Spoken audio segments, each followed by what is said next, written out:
All right. Welcome to Get Resource with Dre And me, and Summer. Summer. Yeah, we go live every Friday at 12. You can catch us on YouTube as well as Facebook Lives. And we're all about conversations about resourcing back to ourselves, source, and others, anything around relational, alchemy, relationships, and communication. And we always love to open it up with what's alive in you, Summer. I'm a little bit nervous for our new setup for today. I'm also super excited and really proud of you for getting all of this equipment together. Mm, Yeah. mm. Yep. Thanks I'm for sharing. excited to Yeah. share what we do. Mm. Yeah. hmm How about you? What's Yeah. alive in you today, Mr. Dre? I'm also nervous as well. Like this is kind of like the first live test, and we'll see how that goes. But also excited to see how it plays out and all these different things, and it's a learning experience as well. Yeah, Yeah. and I'm excited for today's conversation. Yeah. I noticed you're cut off a little bit there in your left shoulder. Yeah, that's all right. All We'll play right. with it. Yeah. We're going to lean into this one. We're talking about getting out of the trenches. That's why I'm wearing my army gear today. And empathy and what we see that is really being, and sharing on some of our experiences, mediating with people who may have been estranged in very difficult situations, and actually how super easy it is to get people out of it.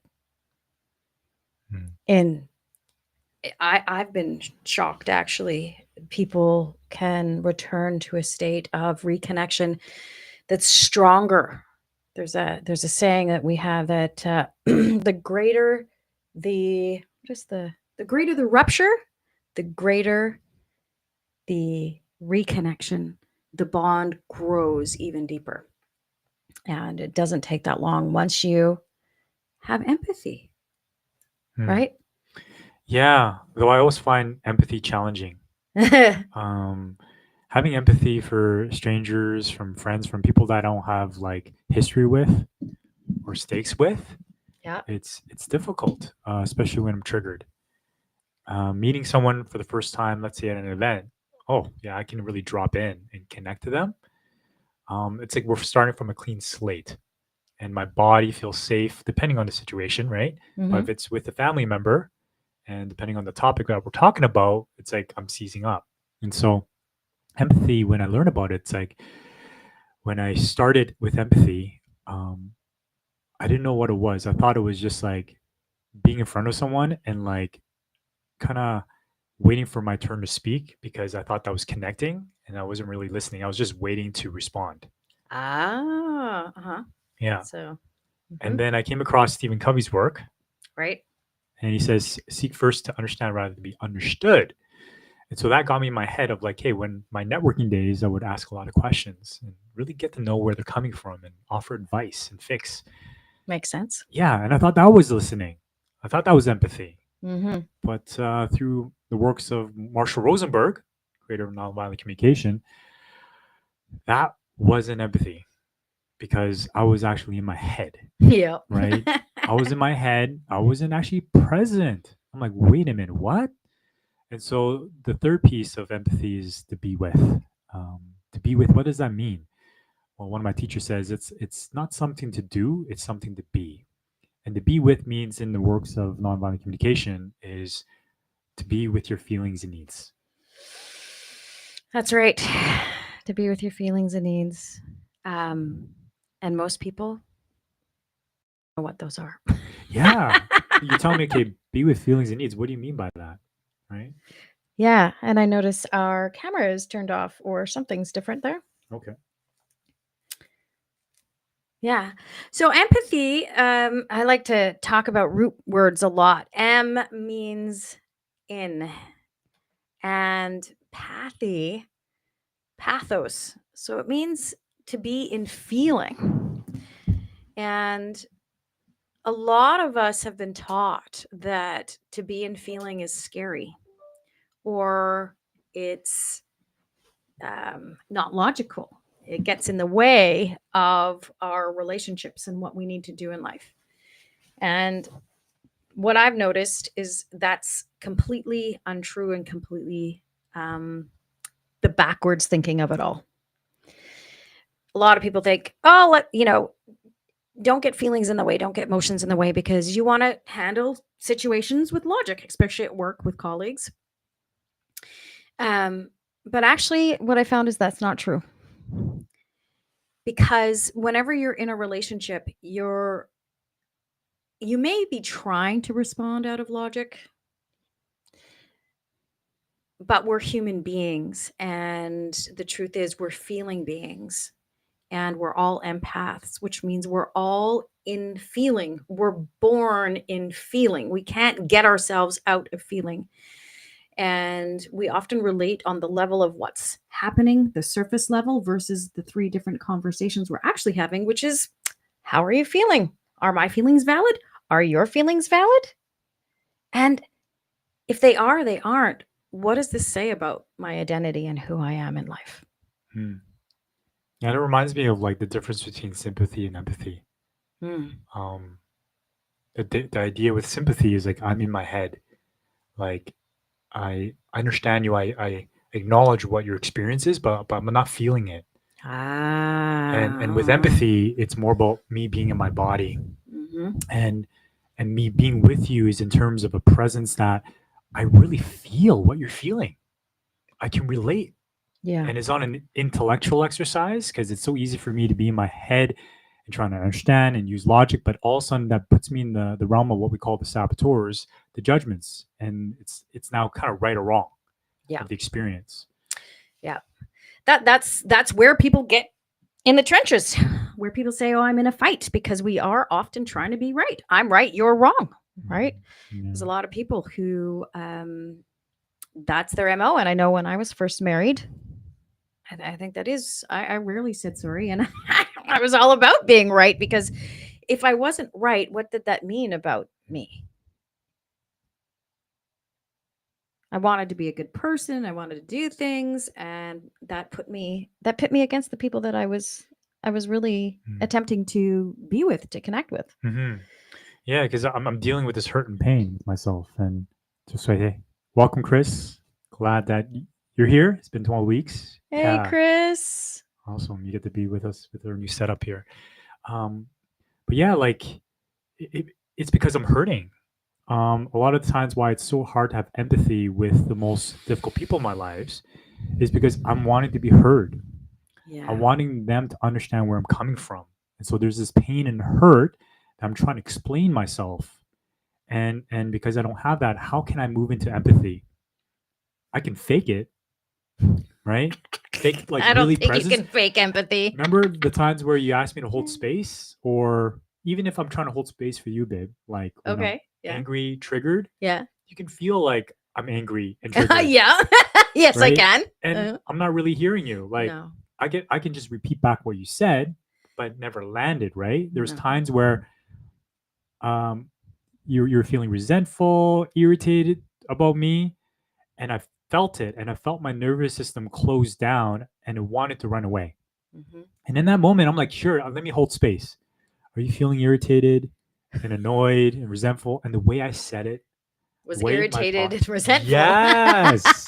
Yeah. Because I haven't self-connected with myself. I haven't resourced myself to be in a space to have empathy.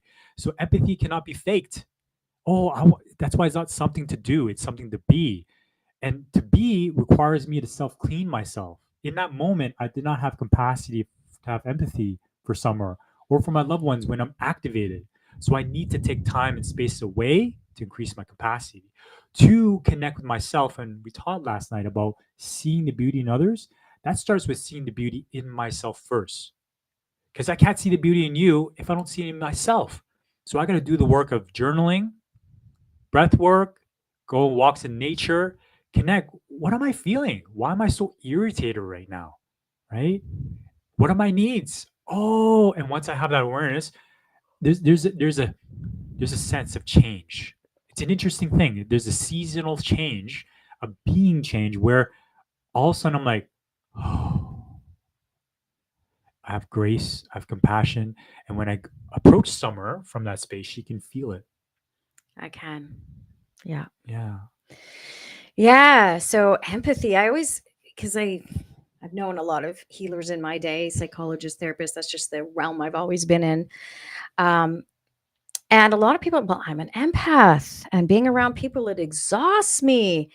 And I don't know what to do with it. And it's often because as empaths, we're feeling what everybody's feeling, the negative thoughts, the emotions, sometimes even the body sensations or the illnesses. But the thing about it is, most of us haven't been taught what to do with it. So the ghosting, the avoiding, oh, I've got to heal you and fix you so that I don't feel this in my body.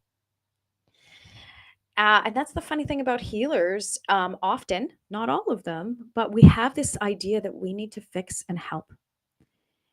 And I would say that there's a new paradigm out there, like Stephen Covey talked about, understanding, seek to understand, then be understood.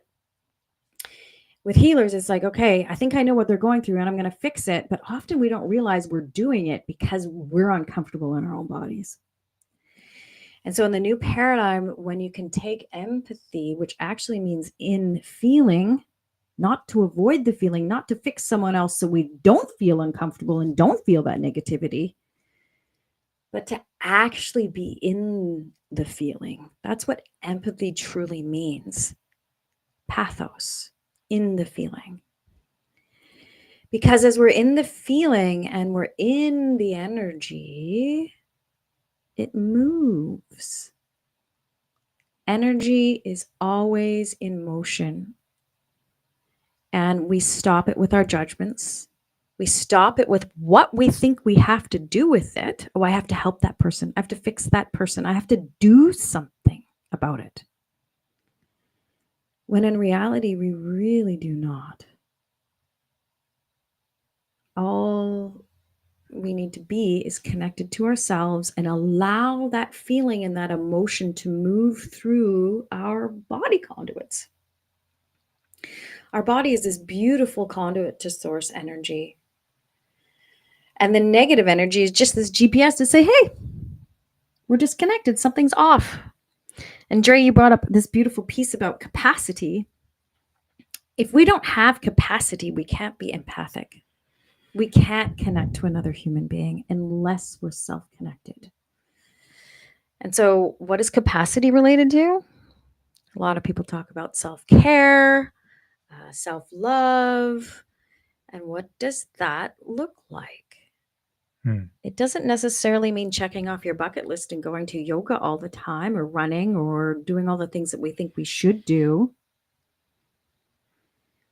It's about feeling aligned. It's about feeling fully rested. It's not about the things we should do. It's about feeling into our body about what's aligned in our unique makeup. And we're often taught to discount that or override it or to people please or to be restless or busy to get stuff done instead. Mm-hmm. Yeah, I'm taught to not be with my emotions because emotions make me weak.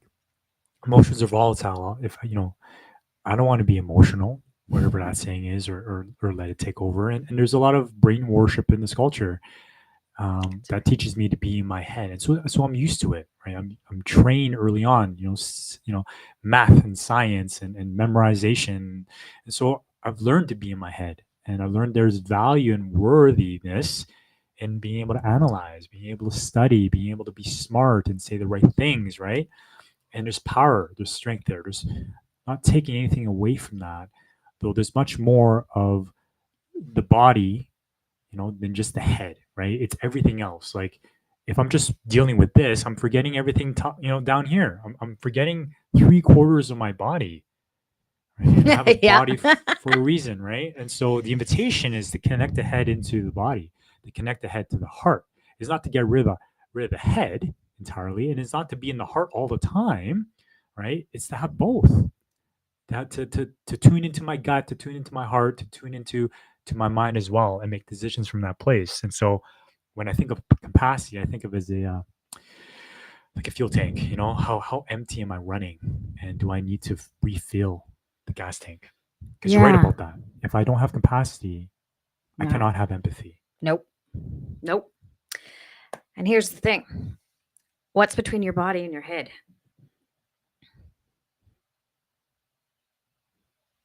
It's a question. Oh, yeah. What's between your body and your head? Well, my throat, Yeah. speaking my truth. Mm-hmm.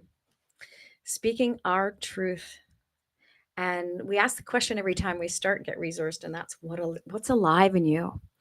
Some people think that means what's alive, like what's joyful, what's vibrating in you, or whatever. But it just means what's happening for you right now.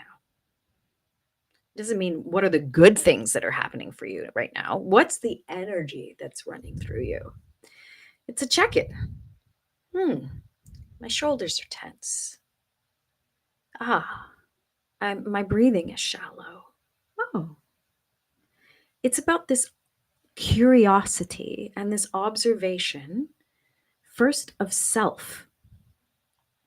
And then when you have the capacity to observe it in yourself and learn to trust, actually, that it's really okay that you respond from this place of what is alive in you, you then have this beautiful capacity to allow others to be in whatever they're experiencing. And you don't have to do anything.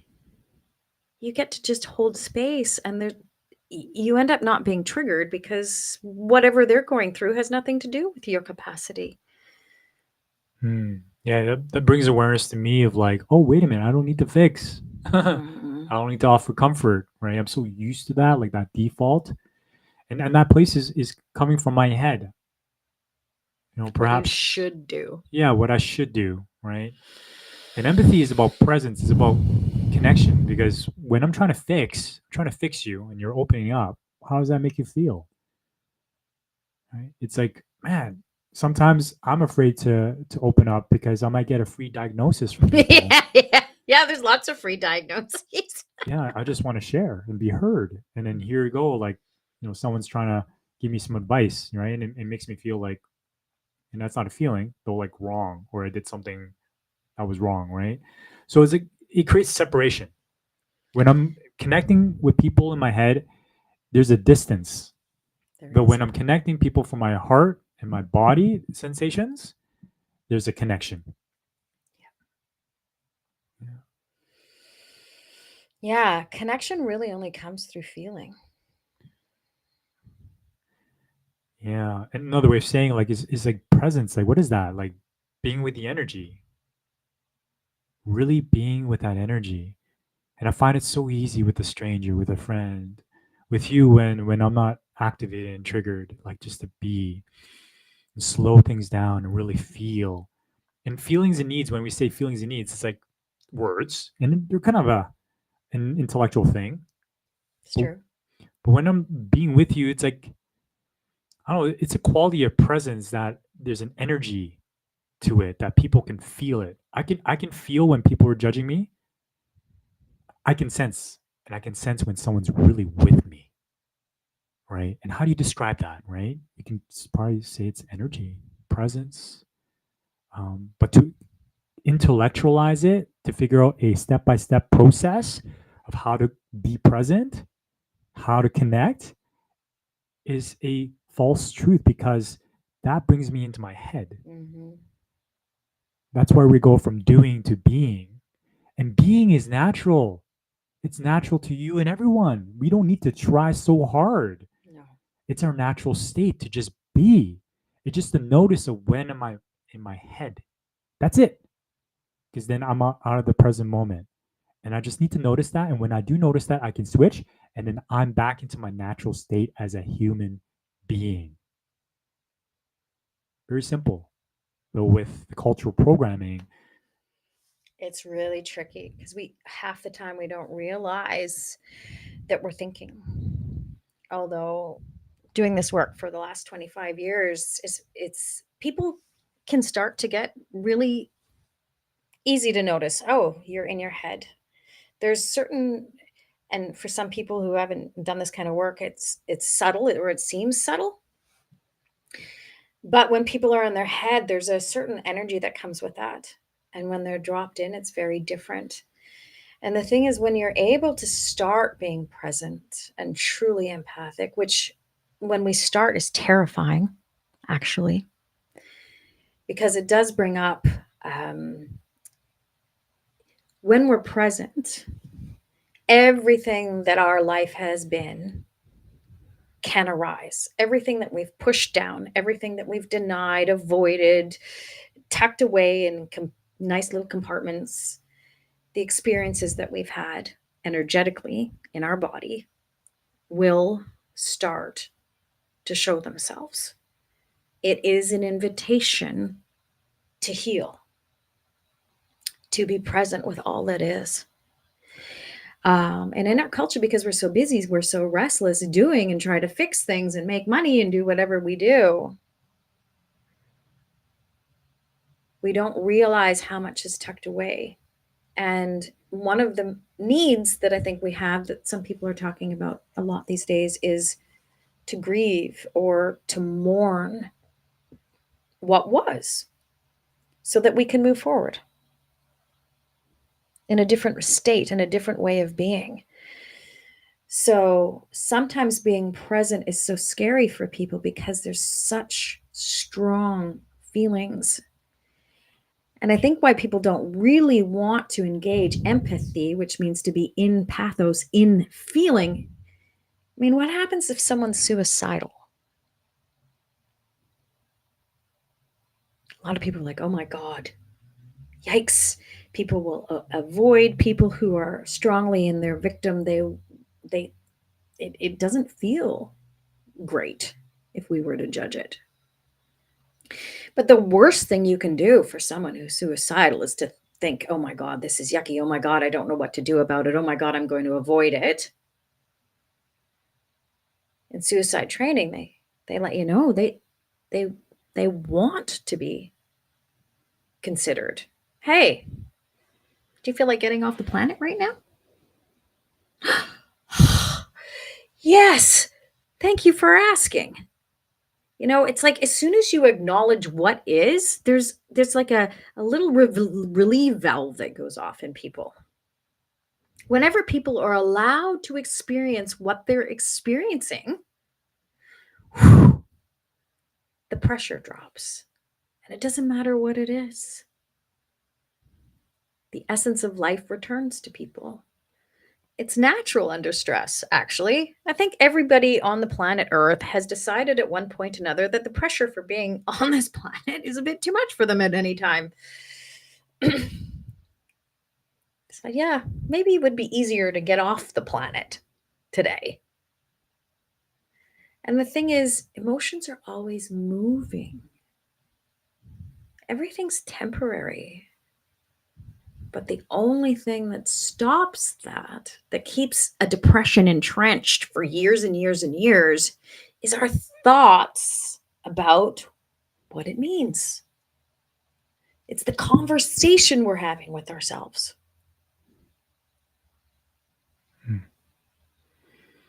Yeah. Yeah. How's everybody doing here? Just checking in, watching. And I just want to take this time to check with the mic. And I just want to make sure I'm feeling anxious that the mic is not as close to you. So I'm not sure how the sound quality is going to be like. That's a good question. I don't know. We'll see. Yeah. I don't want it to be right in front of my face either. But yeah. But we can check back to see. Right. Just naming it. Yeah. And I wonder if it should be in the front part here too. Yeah, it should be in the front here. At best is right. So that's why I'm just trying to stay close to it here. Right. And love for your feedback, those that are watching, if you can hear us properly as well. This is a brand new setup here, and you want to make sure at least the audio is coming through. Testing. Just let us know in the chat. Yeah, so I see where you're going through this, where empathy is the gateway to healing, self-healing, right? It is, yeah. And yeah, there's this idea of like, oh man, I don't want to be with this anger or this sadness, this grief. Like, it's overwhelming because I just didn't have any tools to deal with it, right? Or, I've been shamed to not go there. So either it's bad to go there, or I'm afraid I'm going to blow a casket or do something terrible Yeah. if I really explore that, because Yeah. maybe years and decades of building up the clog, right? The backlog. Though I think you opened up with the piece about like holding space and mediation and empathy, and how we see things transform very quickly. Really quickly. Yeah. Yeah. Yep. And I'd like for us to explore that, right? Because why is that, right? And I want to also preface it as in like, well, it's so difficult for two people to be entrenched with each other to have empathy, especially if they're family members. But then let's say you come in, Yep. what makes it change so quickly? Like what about that dynamic of perhaps the third person or the fourth person, someone outside that dynamic being able to ground that space? I like to explore that. Hmm. Well, I mean, the third person isn't needed. Once we have the skills to be able to trust what our body says, we don't need the third person. Let's be clear about that. It's not necessary to have a third person. We can start to observe ourselves and be the third person inside of ourselves. I think there was a lot of those, Gestalt therapy, different types of things like that did it. But in our culture, however, that third person creates the sounding board for others that don't have the skill yet. To hear what the person is feeling and needing, to drop into the energetic space without, and noticing when people go into their heads and the judgments and the patterns that have kept them entrenched in this fight, in this war that they're in. So it helps them observe the judgments and to feel safe that they can be in their body.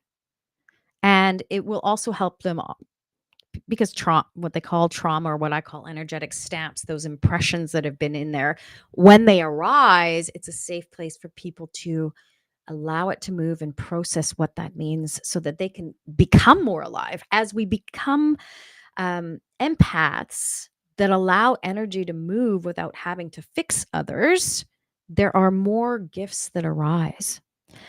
And as we're able to really be with feeling with others, other gifts start to show up. Images, sounds, voices, different things like that. And some people, well, are afraid of their gifts because sometimes they can see the other side. They can see ghosts or feel energies of people who have left their bodies.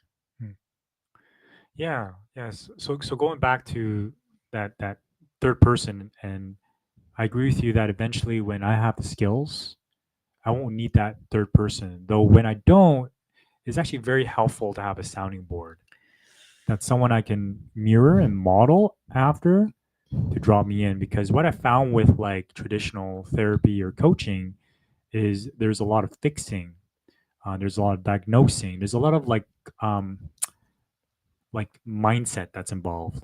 And mindset's great, though where the magic happens is be able to use the mind, the language to guide myself into my direct felt experience, into my body. And so what you were sharing earlier was being with my inner landscape, the empathy for myself, and then watch the transformation happen. To be with that energy, be with that emotion, and then things show up. Images, sights, sounds, metaphors, dreams, and then the energy moves, right? Because I think you said something earlier was that when I judge the energy, then it blocks it from moving. It does. So that's the alchemy. Though I just want to make sure that there's steps towards it. Because when I started, it was very difficult to jump into that without having these foundational steps to build upon. And so having that third person I found was, especially like if I'm with my sister and we're just triggered, having that third person is such a grounding energy, because that person can guide me into filtering my judgments and have that reflected back to me, and I feel heard and I'm less charged. Because like maybe my sister might not hear me, or might not be able to hear my sister, but having that third person, it's like someone I can confide with and vent to, and they can translate it, right? Yeah. And then my sister can really hear me through that person. Yeah.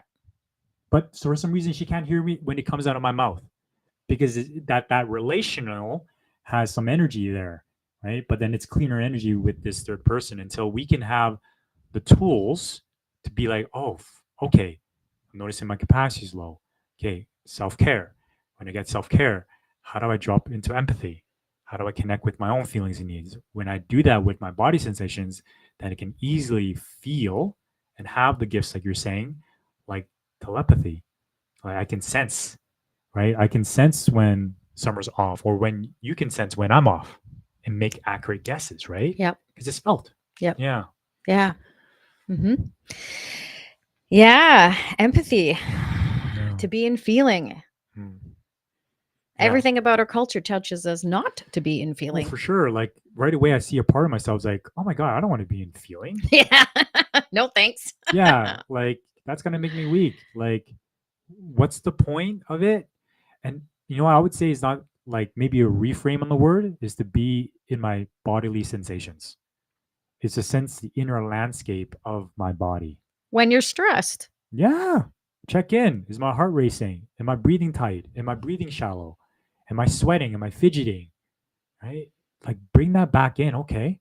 And then kind of breathe into those areas, giving time to my space. Yeah. Because they say, you know what? The most often heart attacks happen on Mondays when you go to work. We're taught to deny all of those physical sensations, push through it, take a pill, do whatever we need to. But the more that we can check in with ourselves and say, oh no, I'm not going to work, we can avoid heart attacks. We can avoid all sorts of accidents and crises by doing that, by tuning in and being invited to tune in to ourselves. Yeah. Because when let's say someone asks me, what am I feeling? And if I come from a place where I have no idea what I'm feeling, Yeah. when I have no vocabulary for it, I'm in my head trying to analyze, I don't know. Right. But then if someone asks me, what are you noticing in your body right now? There's my stomach. There's a kind of a wrench tightness there. Okay. And that starts to expand, right? Because feelings are just labels, right? They're just Emotional. labels, Yeah. for the energy, for They're the they're emotion. for my mind to understand what's going on, and it's great to have that because I want my mind to be on board with this work. But they're just labels to describe the energy, emotion. That's right. And our body conduit, it's like amperage through any electrical cord. We describe how, and I'm not an electrician, but we describe how many amps, how much energy is running through this body right now. Is it low? Is it high? How do we know that? And for human beings, it's about feelings. It's about the emotions and the body sensations. So feelings are words. This is a definition by Marshall Rosenberg. Feelings are words that describe the body sensations or the emotions in the body. Emotions and feelings aren't the same thing. And then it comes down to needs, or what our friend Stas would say are desires. He doesn't like the word needs because needs are often associated with something selfish, dependent, and needy. But what they are actually are words that describe the life-serving energy that motivates and sustains us. It's the amperage. The needs tell us what amperage is going through our body at any given time. And most people, as we teach them, they're like, needs? I have needs? Wow. I didn't know that. And there's, a lot of people talk about self-love and self-care and all of that stuff. But if we don't have a vocabulary for our needs, how do we know what we need to do to take care of ourselves? We don't know. Yeah. And the powerful thing with the needs is when I can connect with that within myself and others, that's the commonality of where we are one. Because needs is the level of where I can connect to your pain, your joy, your humanity. I connect to the life's intelligence within you because I have the same needs. Yes. And that's empathy. right? When I can really feel, oh, you did this because you're fulfilling this need. Because everything that we do, every attempt is an action to meet a need. It is, yeah. Even the most atrocious type of action. Yeah. If we go deep enough under the layer, it's actually an attempt to care for life, to meet a need. Yeah. Yeah. It is. I love how you say it's life intelligence itself. Yeah. Yeah. But we've been very distorted. A lot of wars in the world, a lot of Yeah. interesting ways of attempting to meet needs. I was happy. We went to our friend Dan's birthday party on Saturday, Mm. and I met a lovely gentleman there who's an engineer, and he talked about his environment at work. He loves work. It was amazing to me. And the corporate idea is, yes, family first. And I've heard that from some people. And the corporations or the companies do not actually follow what they say. They're like, you have to work overtime. You don't get holidays. You none of that stuff. And we have some friends, unfortunately, that in some companies are readily allowing all sorts of drugs and alcohol to be part of that environment, which is numbing to be able to keep working, pretty much in a slave culture. But back to the engineer that I met the other night, it was amazing. He's like, yeah, I want to take 2 weeks off to be with my family. He's like, great. We'll figure out the rest and whatever we're doing with the company later. You need to do that. Go ahead. And so he also said this was the first time in his life he's experienced that. And I don't know the name of the company. Otherwise, I'd probably say it out loud. Kudos to that. Mm. I was so delighted to hear that that does exist in this world, and I hope that that's where we're going. Mm. New paradigm. New paradigm. Yeah. And it's like kind of being the change I see in the world. Gandhi says, like, I can see how like discouraging and disheartening to be in a company, organization, and a lifestyle is that is not life giving. Yeah. And I can see myself like in an environment if it's like the ways of manipulation, gotta play corporate politics. Oh man, I can see myself all of a sudden be that. Use the same tactics, not be that change maker. Because when I'm vulnerable, when I'm open, I get stomped on. Or everybody is like on stress cortisol, adrenaline, and there's no time for feelings. There's no time for connection. We got to get stuff done, right? And maybe that's the culture. Like go, go, go, go, go, go, go. Work hard, play hard. And I can see how challenging it is to bring in a new paradigm, to bring in the consciousness rising of like, let's do things differently. Yeah. And the thing is, a lot of them think that it's not efficient. Mm, Maybe yeah. their ROI will go down. That's my saboteur speaking. Is I know it? that quite well. Oh, yeah. Okay. A hyperachiever, restless. Right. Productivity. Got to keep working. I get more things done, and I'm still susceptible to that. Well, I'm always reminded of that lumberjack story of two lumberjacks. One is chopping wood day in, day night, and another is taking breaks to sharpen the axe. yeah. Oh, Who yeah. chops more? Right. Yeah. Yeah. And I'm adopting that right now of like, how do I do less? But be How, more productive. yes, Exactly. quality over quantity. Mm-hmm. Less is better. Slow down to speed up, especially in the culture where it's just churning up and speeding up, and everybody is just like on the go, as if like this is what you should do. This is acceptable to be so busy, to be so stressed, and no wonder there's so many distractions and substances out there that are being consumed. So how can I like deal with that when I'm on edge all the time? So I gotta numb it out. Yeah. Yeah. So bring that paradigm. I love it. And how can I do that? Well, the people that are doing this work or interested in this work, you are the change makers, right? Yeah. You You are the are. leaders. And it's such a privilege for me to be able to go out my day and bring that type of presence in my interactions. And you have that gift too, to be that change maker for your family, to be that change maker in the company that you're working in. We get to do that. And it's so easy for me to be like, you know what? What's the point?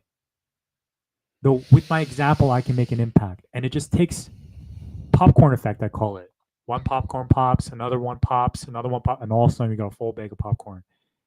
It takes every one of us to bring in this new paradigm. And I love that company there, like prioritizing self-care, Yeah. really living by those values. Yeah. Yeah. And the more we stand up for that, the more I'm connected to what I'm feeling and what I'm needing, the more I stand up for that. I stand up to life. I stand up to life-giving activities, not life-taking. And then, like you said earlier, I empower others to do that. We do. I give permission to other people to do that. And like we said before, it's fast. Mm. As soon as we take the courage to speak that connection between our head and our heart, to speak what we know is true in our body, even though it's terrifying sometimes, the ramifications and the amplification of truth is huge. Absolutely huge. I've seen it in Andre's family. I've seen it in my own family. As it ripples out to every other member of every family member, it changes the dynamics. In physics, there's a saying that every electromagnetic field interacts with every other electromagnetic field. And families really are only groupings of electromagnetic fields. So the instant you change one, which means you're more connected to yourself, and you change to being more peaceful, more calm, more open on a daily basis by choosing to honor what your body conduit is saying. Oh, I need to take a nap instead of pushing through and doing work. Daring to call into work, possibly getting fired, but to honor oneself. The transformation that takes place cannot be underestimated. And transformation doesn't take place when we're in our comfort zone. We have to make difficult decisions. Yeah.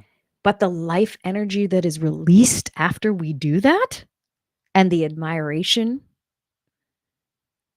and the impact that we have, is massive when we start to be authentic to what we know is true. Yeah. I love how you speak about the mirror neurons. Like the mirror effect of how I show up influences how others show up as well. It When does, it's yeah. life-giving, gives Yeah. permission. And I want to speak to that, this idea of like, man, if I go to work and it's a toxic environment, man, and if, yeah, it's difficult to change, and that's why it requires the leadership. Because I believe everything rises and falls with leadership. I learned that from John Maxwell, right? Like lead by example, create Yeah. the culture that supports it. Because if I'm trying to, take care of my own needs and then ask for that sick day and I get fired, well, there you go. That culture is not supportive to that in a way, right? So that's immediate feedback. It and, is, and yep. that risks for me to get rejection, right? And also, I'm speaking for myself, is how much work I've done on myself to detach from attaching to external validation to prove my worth, to how much I make, to my title, my job.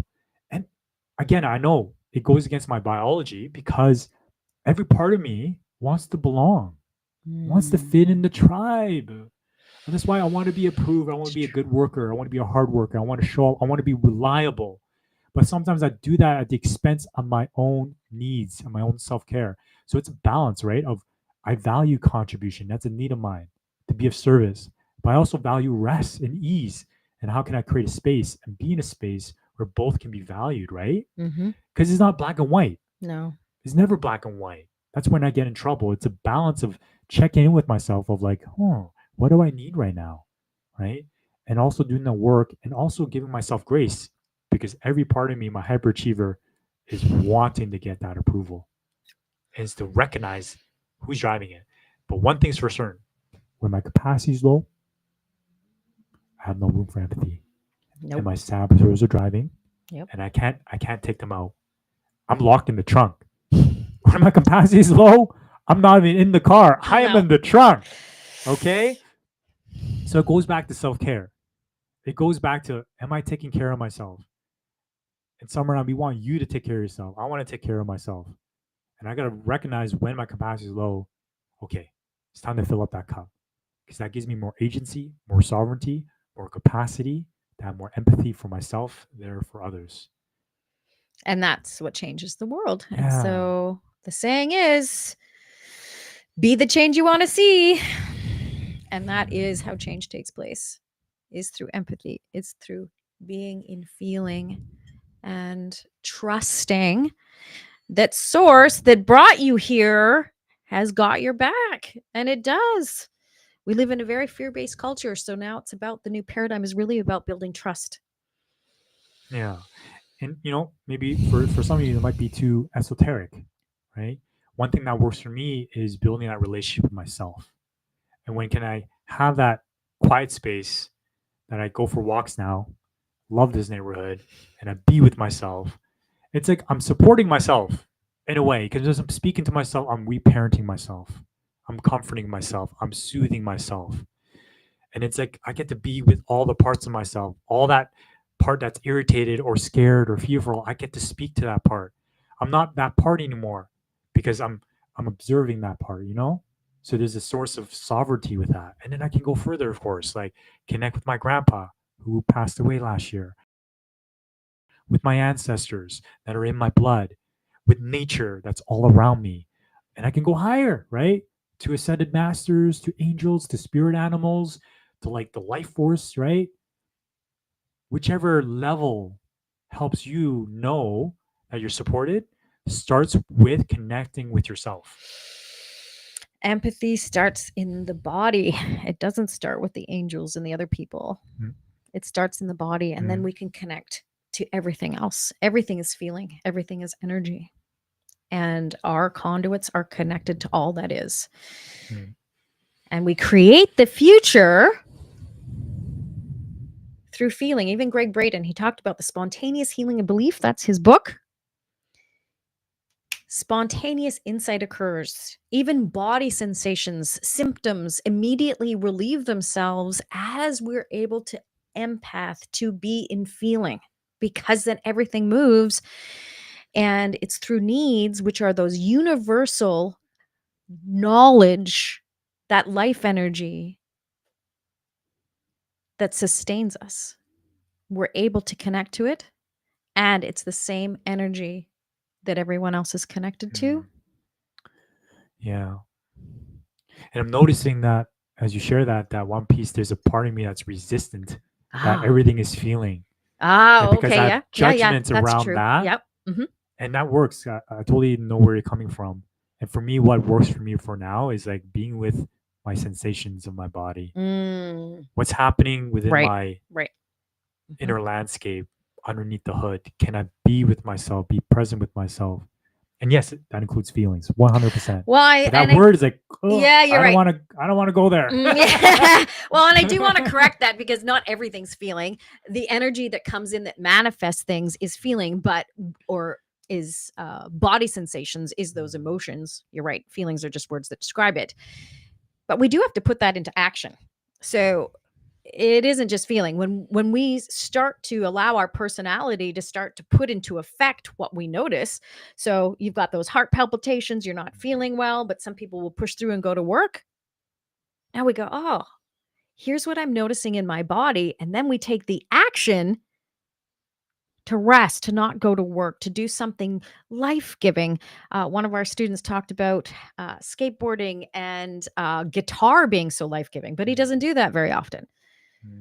So maybe he takes 20 minutes. He changes his behavior based on what he's noticing in his body sensation. So there's two things. There's the noticing and then the action. If you don't put something into action, of course, that's why we have bodies here on the planet. We got to walk our path. We can't just go, oh, I'm feeling, and it feels great. Oh boy, the world is fine. No, we have to actually take action. Yeah. And I love how you shared that story about the skateboarding, all that stuff. It just reminds me of like, what did you love to do as a kid? Oh my, right? It's so easy for me to forget that, but it brings me so much joy as a kid. And one thing is like I haven't played video games in a while in a healthy way. Oh yeah. Yeah, video games as in like just like play a good game with someone in that Oh.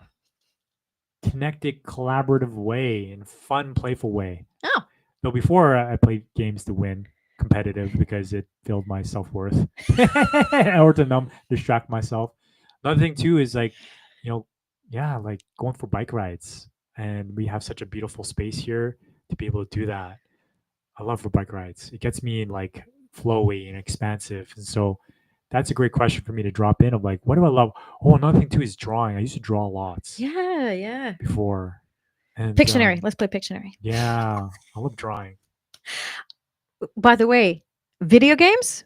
Yeah. My daughter's coming into town. Oh, nice.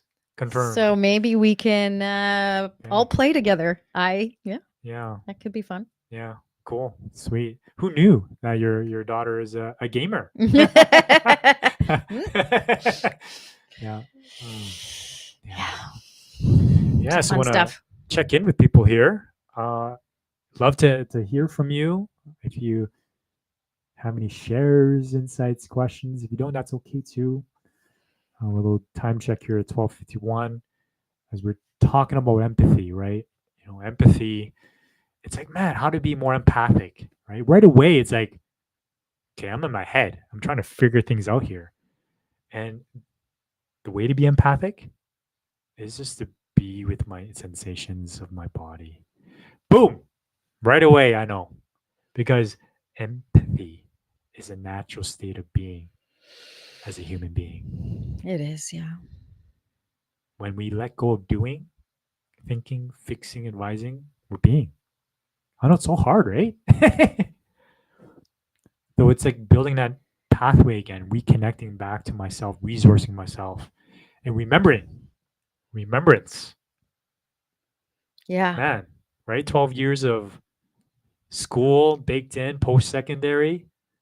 No wonder it's so challenging for me to, and especially, man, 12 years as a software developer, like it just trained me to be in my head. I remember like taking so much pride in analyzing, and I would analyze everything. I would analyze conversations. I would analyze what's going on. I would be like this, like thinking, and there's pride in that. It made me feel smart. Yeah, I mean, thinking and analyzing has its place in, something that we're creating. But if you've ever watched What the Bleep or connecting into quantum physics, it doesn't change the paradigm which we're operating in. Yeah, yeah, yeah. Thinking, rationality, power. We wouldn't have civilization. No, you wouldn't be able to build a building without it. No, gas, electricity, all that. No. So in terms of relating, right? Empathy. That's where we get to get our own way. Yeah, Drop and into that body. bringing it back to business, the word busyness, I prefer the word livelihood. Relating is about morale. Yeah. Morale for me, like I feel good. I feel happy to be here. It's joyful. I feel safe. I can share Yeah. my ideas. And why is that great at work or any kind of corporation or anything like that? Man, high morale means I want to go to work. Yeah, I want to show up. I want to show up. That's right. Make most of my I want to be productive because I'm contributing to something. Yeah, and when you can talk to your colleagues, you can collaborate. There's more teamwork. There's more belonging. Yeah.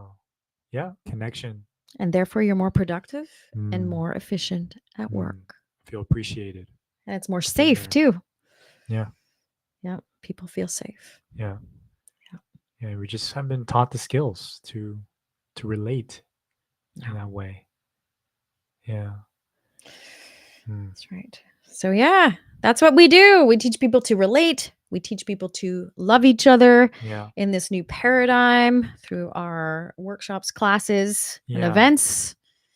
And we'd love to have you join us. We will have some ultimate relationship events coming up. We have our Facebook group, our Get Resource Facebook group. Pop in there for some great wisdom and some tools and resources. What else for today? Yeah. Great share. And yeah, watch out for those workshops and our 2-day ultimate relationship event for couples. We'll It share all about it. changes. It does. Yeah. You don't need to be in the same patterns.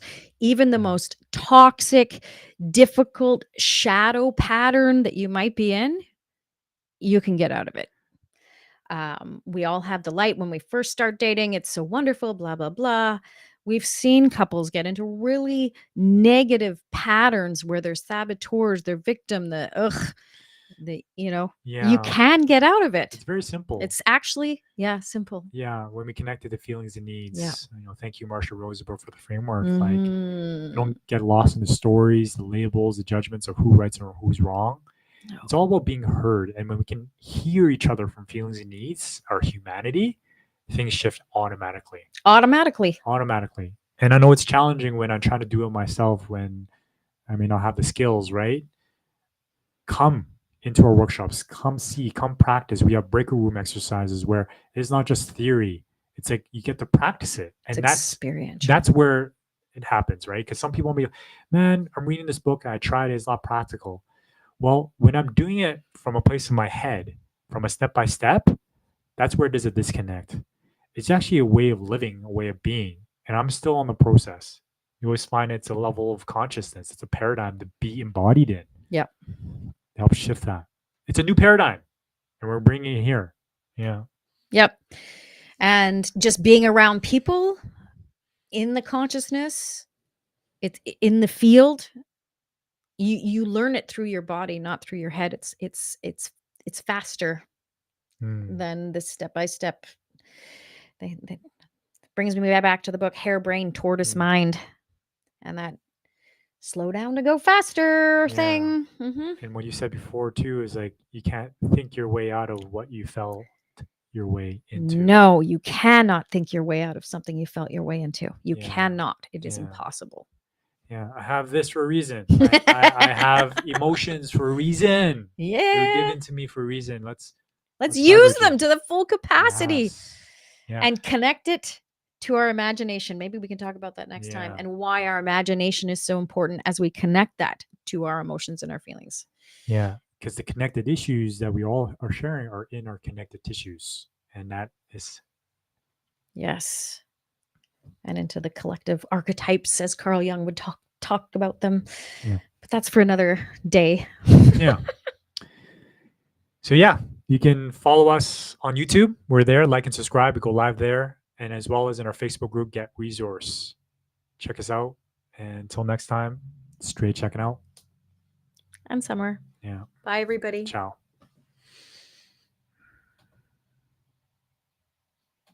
Let's see if it sounded. I can't tell if it was the sound coming through.